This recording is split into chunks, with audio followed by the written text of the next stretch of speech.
Welcome to East Boston's Open Discussion, Getting to Know the Candidate series with State Rep candidate Lou Scapicchio. East Boston Open Discussion is East Boston's premier and original open discussion group, and it's available at www.eastboston.buzz. So we're here today with Lou Scapicchio, candidate for state rep here in East Boston.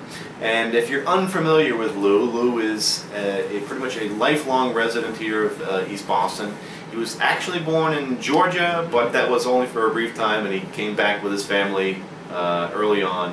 And so he's been here for pretty much most of his life, and his family has a long history here as well. Lou himself, he's also attended the Bradley School, the St. Mary's Star of the Sea, Boston Latin Academy, and John Savio Prep. And after that, he then went on to Suffolk University, where he studied criminology, and then later received his Juris Doctor from Suffolk University as well. Aside from his educational aspect, he's also probably more famously known for his service to the country. And he's enlisted in the Army at the Army Reserves rather at age 17, and continued on from there, and eventually became enlisted as a member of the Army's Judge Advocate General's Corps. So in fact, he continues to this day to be a Judge Advocate in the Army Reserves. He's also been the legal counsel for the Soldiers' Home here in nearby Chelsea, Mass. But all of that aside, today's conversation is less on the political, technical, educational front, and more getting to know who Lou Scapicchio is. As a man, as a resident, as a man who's honorably served his country, and now he's honorably asking for the voters of East Boston to vote for him to be their state rep here in the 1st Suffolk District. So, welcome, Lou. Welcome here to the program here today. Thank you so much, Paul. Glad to be here. Appreciate you coming on with us here. Absolutely.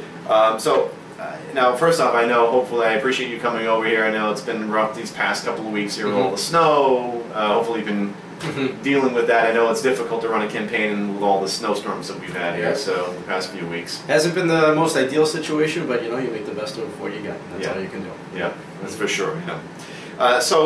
We're getting ready into the political, the personal aspect.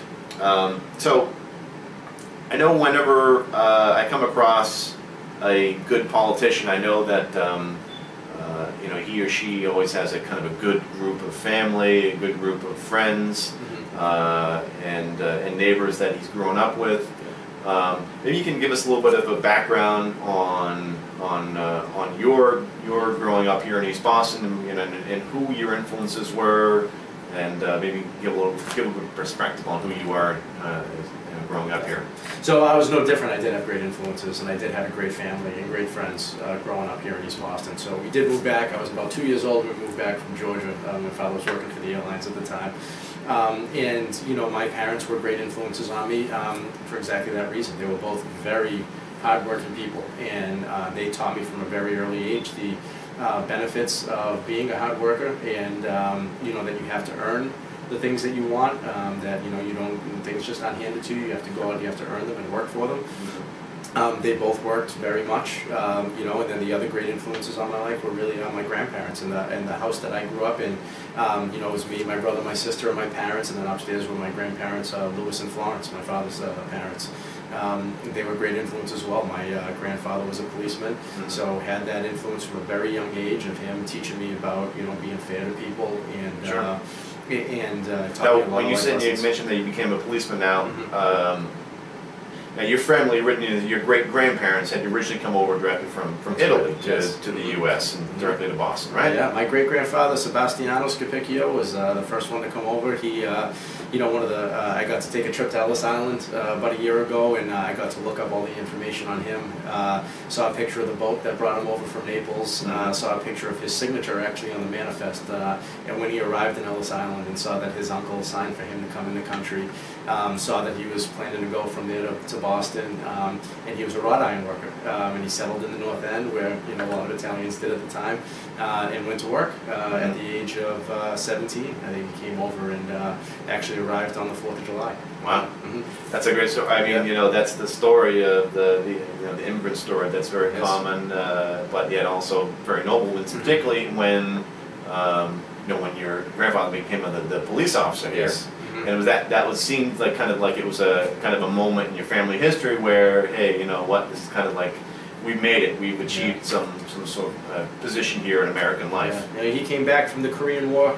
He was drafted in and he served, and he came back and became a policeman. And especially when he became a sergeant, a lieutenant, and then eventually a captain in East Boston, was really, I think you're absolutely right, kind of solidified the family as a staple here in East Boston, and really was a great influence on me to show how important public service was to him and how much they cared about the community. Yeah. So now you pointed to a lot of people. Would you point to any one particular person or two people in your life? You mentioned your parents maybe that have been kind of the biggest influence on who you are today here as a East Boston resident? I think definitely. You can't. I had so many great friends growing up. I've had great teachers and everything, but I think on a daily basis, my parents and my grandparents, especially my father and my grandfather, were definitely the biggest influences on me. And again, those two things that they really instilled in me of hard work and earning the things that you want, and always encouraging me and saying you can do these things if you really work hard and you want to. My grandfather was one of the first people to say to me, you sound like a lawyer, you sound like maybe a politician one day, but because he was a policeman, and he said, if you're gonna kind of take the family one step higher. So really encouraged me to do well in school, and is really what led me to really think about the law. Well, that's a good story. Yeah, I mean that's so. Not to shift gears here now. We talked about your family. Now, we were talking before the interview here, and you mentioned that you recently started dating someone. This is going literally just back a few months ago. Yes. Just prior to when you officially launched your campaign. Yes. So we knew each other for a while before the campaign began, but we were really only dating for about a month before the Representative Basil stepped down, and this option of possibly jumping into the race came up. My first phone call was to my family, and then my second phone call was to her to, kind of tell her that I was thinking about it. And I think at the time, I don't know if she knew exactly what it meant. She does come from the North Shore, so a little bit removed from East Boston, and especially East Boston politics. But once I made the decision, she was incredibly supportive. I think as she came around to the events and to going out to dinner in East Boston became more difficult, and more people want to talk to you and ask you questions and everything. Well, I can imagine, because I know a lot of significant others of politicians. I have to say I have a lot of respect, because they're sharing their partner, their significant other, with the public at large, really. And especially when we were so kind of early in the dating, that was maybe put a little more strain on it. She's been incredibly supportive and incredibly understanding, and I think the more that she's been around, she really does understand, number one, how important this is to me, and then has learned really the landscape of politics in East Boston, and has seen, and it has become more encouraging, because she does want to see good things happen for East Boston. So definitely she's been incredibly supportive and understanding. Wow, I mean, you can't ask for more for that. No, I mean, particularly only after maybe the number of months that you've been going out. I'm going to owe her a lot when this election is over, for sure. Yes. Okay, so now obviously you got a girlfriend. Now I can imagine that going out may be difficult, but when you do get a chance to go out, do you have any favorite spots that you like to go to here in East Boston? We spend a lot of time up Little Asia. It's my parents' favorite place to go. It's my favorite place to go. It's easy to get to. It's basically around the corner from where I live, and it's a high traffic area for Orient Heights and East Boston as a whole. A lot of people in and out. So very rarely can you go in there without running into someone that you know, and you can sit down and have a drink and dinner with some friends. So that's definitely my favorite spot. Okay. And so, now you mentioned briefly that you had a conversation with your parents and with your girlfriend when you were launching your campaign. I can only imagine how that sort of a conversation would go. Yes, right. Because now, did they have any sort of inkling before that at some point in your life that you may want to say, hey, I want to become a politician? You know, they thought about it probably before I did, just Yeah. because of my legal career and kind of the track I put on seemed Right. like, it seemed like an easy transition into politics. I think it was a little bit more difficult for me, to be honest with you. I never really thought about it until, the spot opened up, and then just from working in government recently, I thought it was, a great idea. And the more I talked to folks and the more support it seemed like there was out there to do it, was when I really decided to jump on it. Sure. The conversation I had with my parents was, I understood, if you get in the race and you throw your name out there in the public eye, it's not just your name. I'm not the only Scapicchio in East Boston, so the whole family really gets thrown in the public eye, and I wanted to make sure that they were okay with that if I did decide to do it. Sure. And they were nothing but supportive. And then, of course, from her, Stacy really explained it to her that this was going to take up a lot of my time. I was going to be distracted at times, and that is the way that it's played out. Sure. It's something that you want so bad and that you're working for, even Right. when you get together, it's really kind of, there's the, should I be relaxing right now? Should I be out to dinner? Is there not something I should be doing on the campaign? And So a lot of second guessing there. Absolutely, Yeah. and that's always in the back of your mind. So I've had to apologize to her on multiple occasions for being a little distracted when, Yeah. when we're out and stuff like that. But again, she's been incredibly supportive, and both of them, I think from my family and her both said, if this is something you really want to do, and this is something that you feel like you can do good things, then by all means, get into Political it. IOUs, I think, are in order here For sure. after the campaign. Very many, yes. Now, if I were to ask you if you were to what kind of music that you listen to, or what kind of music do you listen to, and as a kind of immediate follow-up question, do you play any instruments yourself? So I do play the bass. One of the things that when I went away to the Army, and I was, it was the first time I was away from home, didn't really know anyone, I knew I was going to need a hobby of some kind. My brother's a drummer, and a very good one, and he's been in a band with Joe Moreo and a few other East Bostonians, for a very long time. So I figured I'd complete the rhythm section, so I learned how to play the bass. We've played together at shows a few times, which is an absolute blast. And we try to play, and especially You played local gigs here? Sure, in Boston? we played at Copperfields next to Fenway. We played at the Middle East in Cambridge. We played at the Hard Rock in town. A friend of mine from high school was the lead singer. He took his guitar player from his band and just made a cover band. A lot of classic rock, which is really my favorite kind of music. Okay. A little bit of funk music and stuff you can dance to, which is my probably second favorite kind of music. Yeah. A lot of bass heavy type of stuff. So that's what I really like for music. Okay, good. So now, you mentioned some of your friends, and you said your brother's got a band and such. If I were to actually go ahead and talk to some of your friends, and this is always the tricky question. So if I were to ask your friends how they describe Lou, how do they describe you, Lou? Sure. Okay. So what are they going to tell me? They're going to tell you. They'll tell you some good stuff, maybe some bad stuff, but they'll definitely say fun for sure. Like I said, when we get together, we have a blast, and I try to instigate the fun as much as I possibly can. And I'm definitely. You know when to work, and you know when it's time to be serious and time to work, and you have to know when it's time to be with your friends and really enjoy yourself. And I think I do a pretty good job with that. So they would say fun. They would probably say opinionated and maybe argumentative, probably from my time from being an attorney. But we do get into the same things that friends do. So even in your spare time, you're still debating. Absolutely, yeah. But easier things though, thank God. Music and movies and and books and everything.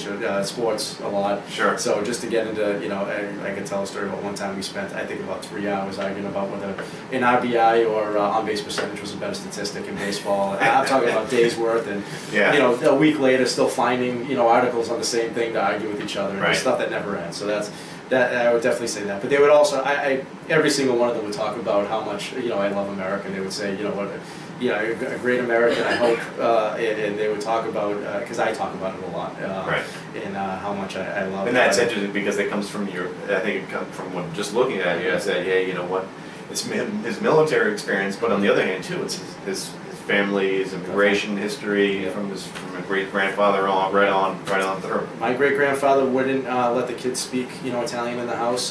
They all knew it, but he said, we're here in America now. In order to succeed in America, you're really going to buy into everything that's happening. That went through my grandfather and my father to me, and I said, I identify myself as an American first, really more than anything, and that did lead to my service, and again, why I'm running for this office too. Good. Okay.